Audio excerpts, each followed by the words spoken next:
Hello ಸ್ನೇಹಿತರೆ, ನೀವೀಗ ನೋಡ್ತಾ ಇದ್ದೀರಾ ಚಂಚಲ್ ಮೀಡಿಯಾ. ಇವತ್ತಿನ ವಿಡಿಯೋಗೆ ನಿಮಗೆಲ್ಲರಿಗೂ ಹಾರ್ದಿಕ ಸ್ವಾಗತ.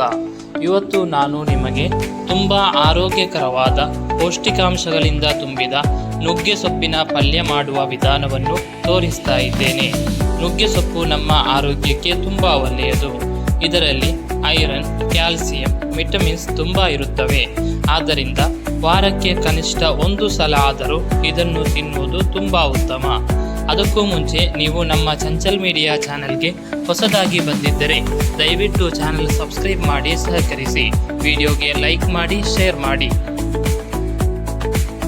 ನುಗ್ಗೆ ಸೊಪ್ಪಿನ ಪಲ್ಯ ಮಾಡುವ ವಿಧಾನ. ಮೊದಲಿಗೆ ಒಂದು ಕಡಾಯಿ ತೆಗೆದುಕೊಂಡು ಅದಕ್ಕೆ 2 ಟೇಬಲ್ ಸ್ಪೂನ್ ತೆಂಗಿನ ಎಣ್ಣೆ ಹಾಕಿ. ಎಣ್ಣೆ ಚೆನ್ನಾಗಿ ಬಿಸಿ ಆದ ಮೇಲೆ ಅರ್ಧ ಟೀ ಸ್ಪೂನ್ ಸಾಸಿವೆ ಕಾಳು ಹಾಕಿ. ಸಾಸಿವೆ ಸಿಡಿದ ನಂತರ 5 ಅಥವಾ 6 ಬೆಳ್ಳುಳ್ಳಿ ಹಾಕಿ.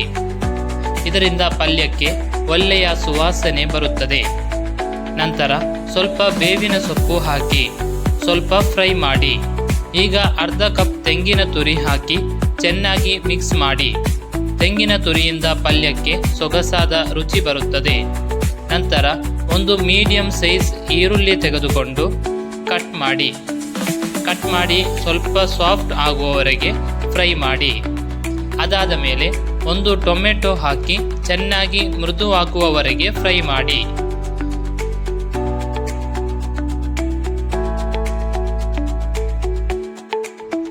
ಈಗ ಅರ್ಧ ಟೀ ಸ್ಪೂನ್ ಉಪ್ಪು ಹಾಕಿ ಎಲ್ಲ ಚೆನ್ನಾಗಿ ಮಿಕ್ಸ್ ಮಾಡಿ.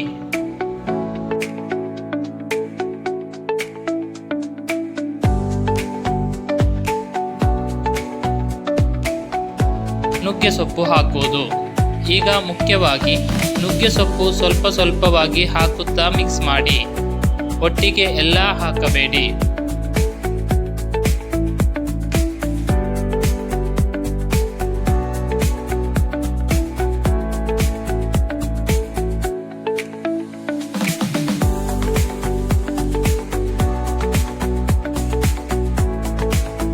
ನುಗ್ಗೆ ಸೊಪ್ಪನ್ನು ಎಲ್ಲವನ್ನು ಒಟ್ಟಿಗೆ ಹಾಕಬೇಡಿ. ಸ್ವಲ್ಪ ಹಾಕಿ ಮಿಕ್ಸ್ ಮಾಡಿ, ಮತ್ತೆ ಸ್ವಲ್ಪ ಹಾಕಿ ಮಿಕ್ಸ್ ಮಾಡಿ. ಇದರಿಂದ ಸೊಪ್ಪು ಚೆನ್ನಾಗಿ ಬೇಯುತ್ತದೆ. ಎಲ್ಲ ಸೊಪ್ಪು ಹಾಕಿದ ನಂತರ 2 ರಿಂದ 3 ನಿಮಿಷ ಬೇಯಿಸಿ. ನಂತರ ಮುಚ್ಚಿ 2 ರಿಂದ 3 ನಿಮಿಷ ಬೇಯಿಸಿಕೊಳ್ಳಿ. ಹೆಚ್ಚು ಬೇಯಿಸಿದರೆ ಪೌಷ್ಟಿಕಾಂಶ ಕಡಿಮೆಯಾಗಬಹುದು.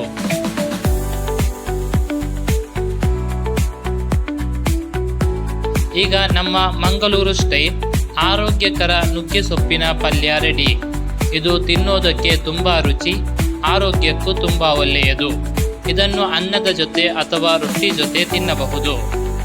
ನಿಮಗೆ ಈ ರೆಸಿಪಿ ಇಷ್ಟ ಆಯಿತಾದರೆ ಲೈಕ್ ಮಾಡಿ, ಶೇರ್ ಮಾಡಿ ಮತ್ತು ಕಮೆಂಟ್ ಮಾಡಿ. ಇನ್ನಷ್ಟು ಇಂತಹ ರುಚಿಯಾದ ಮತ್ತು ಆರೋಗ್ಯಕರ ರೆಸಿಪಿಗಳಿಗಾಗಿ ನಮ್ಮ ಚಂಚಲ್ ಮೀಡಿಯಾ ಚಾನೆಲ್ ಸಬ್ಸ್ಕ್ರೈಬ್ ಮಾಡುವುದನ್ನು ಮರೆಯಬೇಡಿ.